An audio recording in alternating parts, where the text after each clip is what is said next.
Everyone wishing all a very good morning. তো Sunday সকালবেলা ছেলেকে পড়িয়ে টড়িয়ে চলে এসেছি রান্নাঘরে। দেখতেই পাচ্ছ এখানে চিকেন হচ্ছে আর ভাত হয়ে গেছে।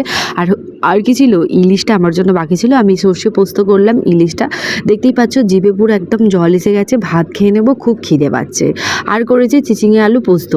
তো চলো, দেখতেই পাচ্ছ আমি এখানে গ্যাস ট্যাস পরিষ্কার করে নিয়েছি। আমার ছেলে সেখানে প্রচণ্ড বিরক্ত করছে, আর ও ভিডিওটা আমাকে করে দিচ্ছে। যতবারে কাঁপিয়েছে নড়িয়েছে আর বলে কিনা আমি একটু বাসন মাজবো। দাদুকে দেখতে পাচ্ছ ওর খেতে দিয়ে দিয়েছি, আর আমি এখানে ভালো করে গ্যাস ট্যাস পরিষ্কার করে নিয়ে আমার প্রচণ্ড খিদে পেয়েছে, আমি খেয়ে নিচ্ছি। দেখো তেল নিয়েছি, ভাত নিয়েছি, আর হচ্ছে কি ইলিশ নিয়েছি, আর সবজি নিয়েছি। চলো আমি ঝটপট করে খেতে থাকি, আর ছেলেকে পরে খাওয়াবো। আর দেখো আমি সব বিকালবেলা নিয়ে চলে এসেছিলাম, ওকে একটু মুড়ি খাওয়াবো আর আমি চা খাবো। আর দেখতেই পাচ্ছ আমার একটা পার্সেল চলে এসছে, মুখে প্রচণ্ড পরিমাণে ব্রণ বাড়ছে।